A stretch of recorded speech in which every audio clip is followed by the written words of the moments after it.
Today you will be completing TFAR number 1 in the course, and this is a quick review video on how you can complete the problems in your test. So we're going to be using some really STAAR questions. The question here is saying, what is the equation of the line in slope-intercept form? So let's review that slope-intercept form is y equals m times x plus b, where m is your slope, which is rise over run, and b is your y-intercept. So the first thing we want to identify on the graph is going to be our y-intercept, which is where our line crosses the y-axis. And that is going to cross right here at -4.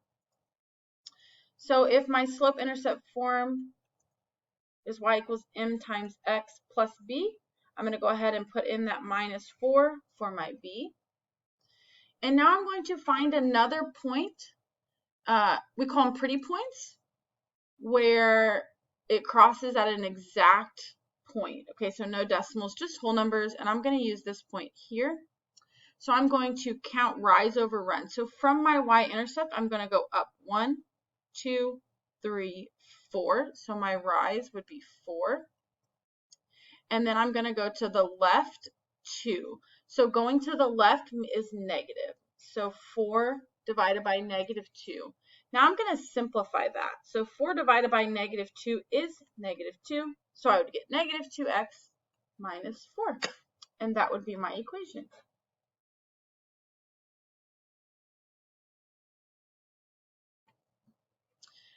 The next problem that we are going to do is writing equations again. This time we're going to write an equation from a given word problem. So suppose a ski cabin rental costs $225 per night.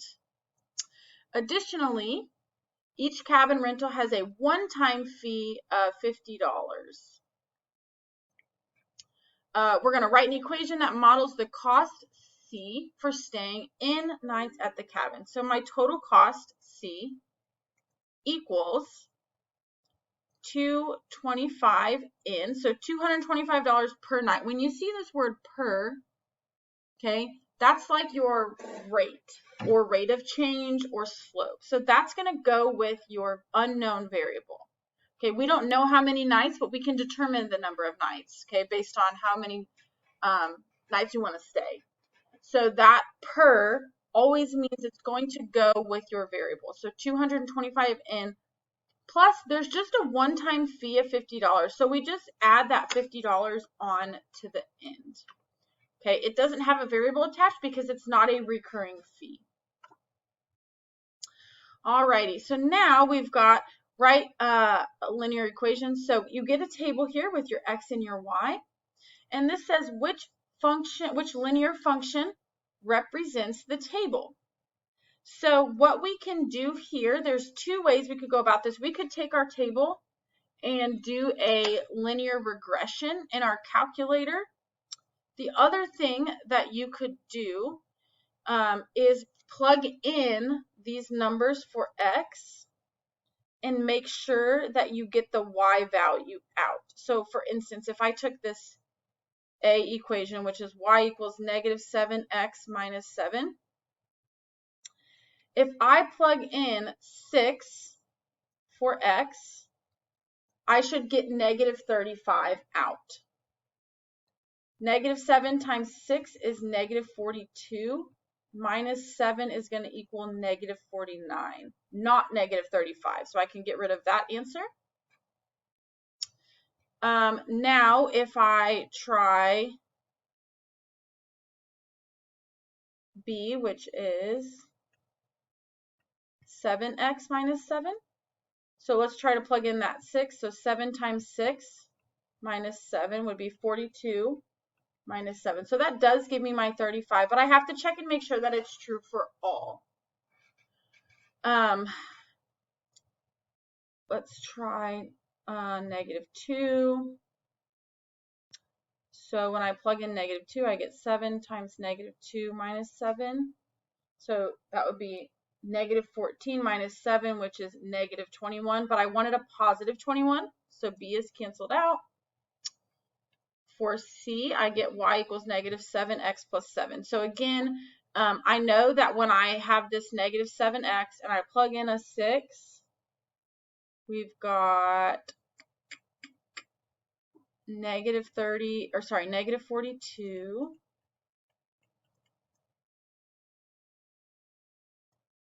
So that would be negative 42 plus 7 gives us our negative 35 that we're looking for. So that one's good. Negative 7 times negative 2 plus 7. So that's 14 plus 7, which is 21. That's what I was looking for here. If I plug in a negative 1, so negative 7 times negative 1 plus 7, 7 plus 7 is 14. Negative 7, plug in that positive 1. Negative 7 plus 7 is 0. And then lastly, I'm going to check negative 6. So negative 7 times negative 6 is going to be positive 42. 42 plus 7 is 49. So C would be your correct answer. All right, here's another writing linear equations when we're given a word problem. Pete makes preservatives from his peach tree to sell at the local farmer's market. To make transporting the preservatives easier, he jars the preservatives, then puts the jars into boxes. Pete fits 6 jars in each box. As he was leaving, his wife took 3 jars from one box. Write a function that describes the relationship between the number of jars of preservatives that Pete took to the farmer's market, y, so y equals, and the number of boxes used. Okay, so 6 jars per box, so that's that per in each box, so 6 jars per box, y. But let's say he took 5 jars, or 5 boxes. Did he really take 30 jars? No, why not? Because his wife took 3 jars just from one box, not from every box, but from one. So he gets 6 jars per box, but then he has to subtract the 3 that his wife took away.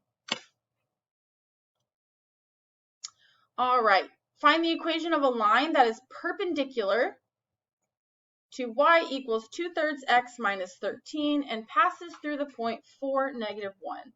Something we need to remember about perpendicular lines is that their slope is going to be the opposite reciprocal.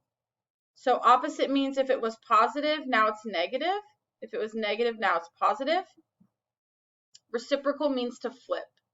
So my current slope is 2/3. So m is 2/3. The perpendicular slope would be negative, because that's the opposite, 3/2.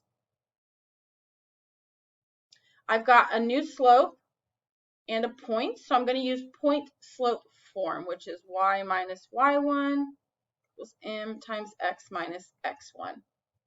This new ordered pair that they give you, this is your x1 and y1. So let's go ahead and plug in what we know. We've got y minus negative 1 equals negative 3/2 times x minus 4.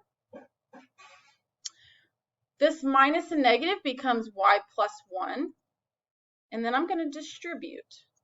So this would be negative 3/2 x. Negative 3 times negative 4 is positive 12. 12 divided by 2 is 6. Now I'm just solving for y. So I'm going to subtract 1 from both sides. So I would get negative 3/2 x plus 5. And that's my equation of the line that's perpendicular. Okay, and then lastly, this is where you're going to do a linear regression in your calculator. So I will show you how to do this. You can also do this in Desmos if you would prefer. What you're going to do is go to Stat, and then you're going to Edit. Okay, so you're going to plug in all of your numbers for x. Okay, this is, where's my drawing tool? There we go. So I'm going to plug in x. So I would have negative 5.2 negative 1.2, 0, 5, and 7.8. Oh no, I'm not typing in the right thing. Okay. Negative 5.2, negative 1.2, 0, 5, and 7.8. Then I'm going to come over here to my y's and type those in. They need to match. So 5.2 matches with 35, 22.9, 7, negative 40.2, negative 72. Something important is when you're typing in negative numbers, make sure you use this negative sign on your calculator, not the minus sign. All right, now I'm going to go back to that stat button, go over to calculate, and I want to calculate a linear regression. I'm going to hit enter, and it's going to give me y equals ax plus b. So my a is negative 8.589. So negative 8.589x. Okay, that's my slope. A goes right in front of x, and then b is 1.5. So I would add my b plus 1.5. So now I'm just looking for it over here. So I need negative 8.6 plus 1.5. So that would be b.